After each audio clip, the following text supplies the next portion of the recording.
जिसने पाकिस्तान बनने का ख्वाब देखा था। और कैसे बना था पाकिस्तान, याद होना चाहिए आप सब लोगों को, कितनी कुर्बानियां दी हमारे बाउजदाद ने।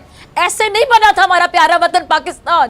आपके मासूम जो शहीद हो रहे हैं उनसे अल्लाह की मुलाकात होगी, दुनिया में उन पर क्या बीती इस पर भी बात होगी।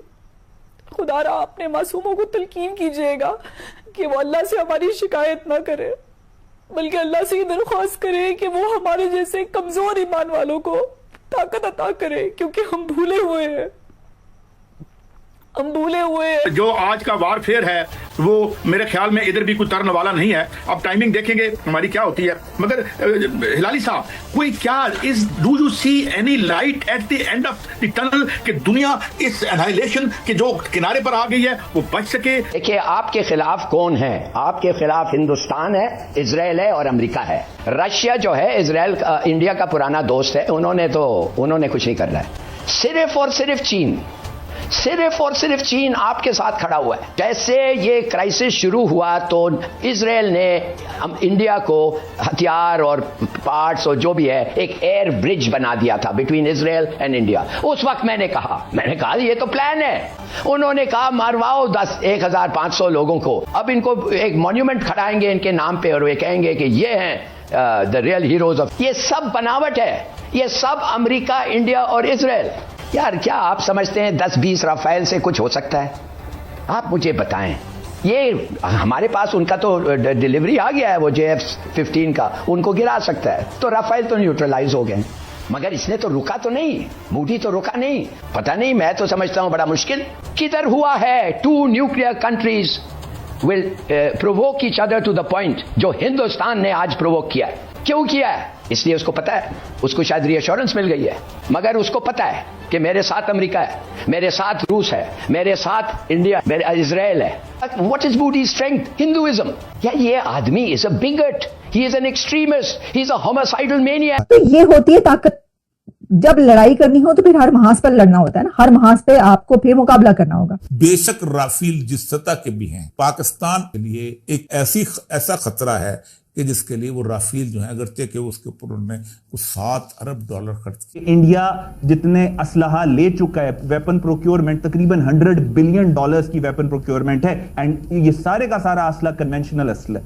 तो उसने पाकिस्तान के ऊपर हमला करना है। It was a writing on the wall. अब आगे क्या हो, मतलब कहीं भी टारगेट हो सकती हैं चीजें। तो हमें जरूरत इस अमर की है हमारे लिए कि हम अपनी जो है सारी जो सिक्योरिटी जो इंडिविजुअल टारगेट्स हैं उनका सही बंदोबस्त करें, और अननेसेसरी ट्रैवल करते हैं ये भी हम ना करें, और अपनी जो आइटिनरीज हैं उनको भी छपा।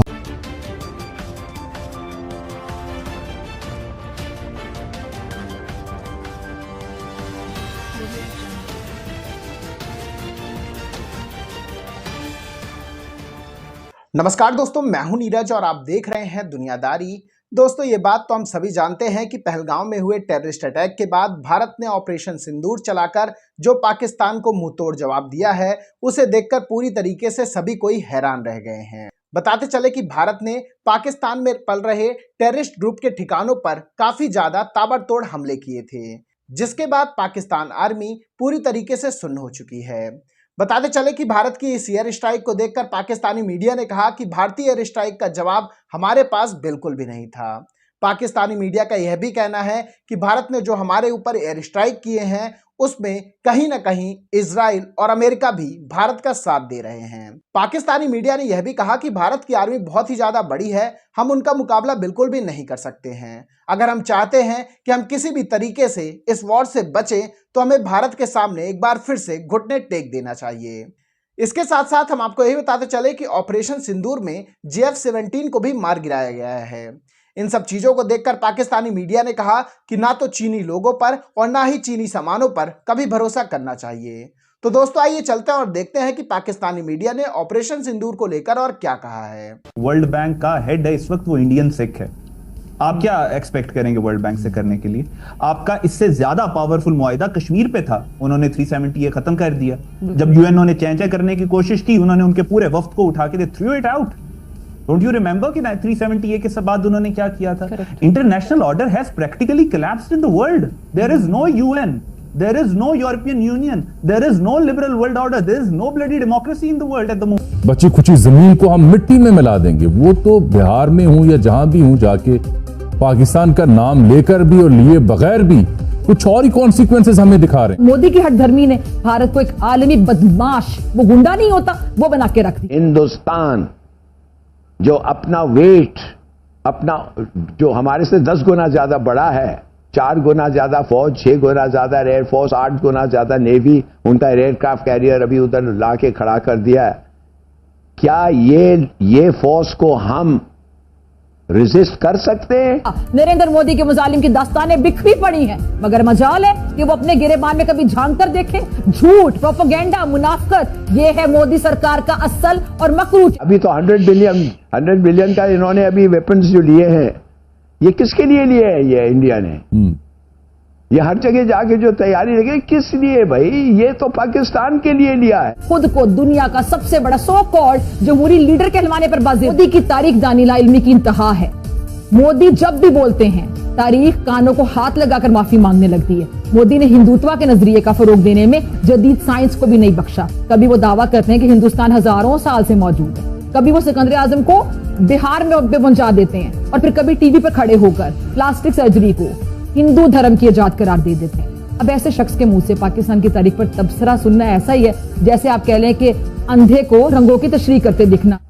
मोदी ये एक जेनोसाइडल मेनियक है, ये नेतन्याहू से कम नहीं है। अब मोदी की जो पॉलिसीज हैं अमन से कोसों दूर है, किसको नहीं पता। मोदी का नारे सबका साथ, सबका विकास, मगर हकीकत में उनकी पॉलिसी क्या है? सबका इस्तेकाल, सबकी बर्बादी। खित्ते में भी मोदी की पॉलिसीज ने कशीदगी बढ़ा दी है। कभी नेपाल के साथ सरहदी तनाजा, कभी चीन से झड़पें, कभी श्रीलंका में दखल अंदाजी, और कभी बांग्लादेश से कशीदा ताल्लुकात। तो दोस्तों, जैसे कि वीडियो में आपने देखा कि एक बार फिर से पाकिस्तानी मीडिया में पूरी तरीके से डर का माहौल बना हुआ है, और ऐसा माहौल बना रहना जरूरी भी है। पाकिस्तानी मीडिया ने कहा कि आज इंडिया की इकॉनमी इतनी आगे निकल चुकी है कि दुनिया के तमाम सभी बड़े देश इंडिया को ही सपोर्ट करते हैं, ना कि पाकिस्तान को। पाकिस्तान के सपोर्ट में केवल 1 से 2 कंट्री हैं, जैसे कि टर्की और चाइना। इसके अलावा कोई भी देश पाकिस्तान का सपोर्ट नहीं कर रहा है। पाकिस्तानी मीडिया ने यह भी कहा है कि हमें एक्सेप्ट कर लेना चाहिए कि हमारी फॉरेन पॉलिसी बहुत ही ज्यादा वीक है।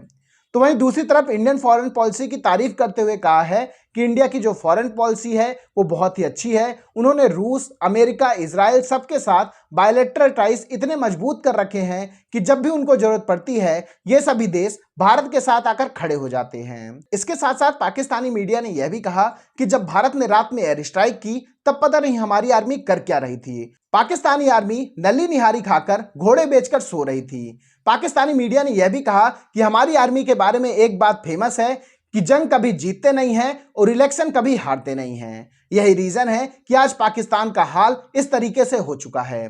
तो दोस्तों, अभी के इस वीडियो में बस इतना ही। तमाम अपडेट्स के लिए आप बने रहिए दुनियादारी के साथ। सुनो, चैनल को सब्सक्राइब करो, उसके बाद घंटी बजा देना ताकि अगली वीडियो आपसे मिस ना हो पाए। Thank you.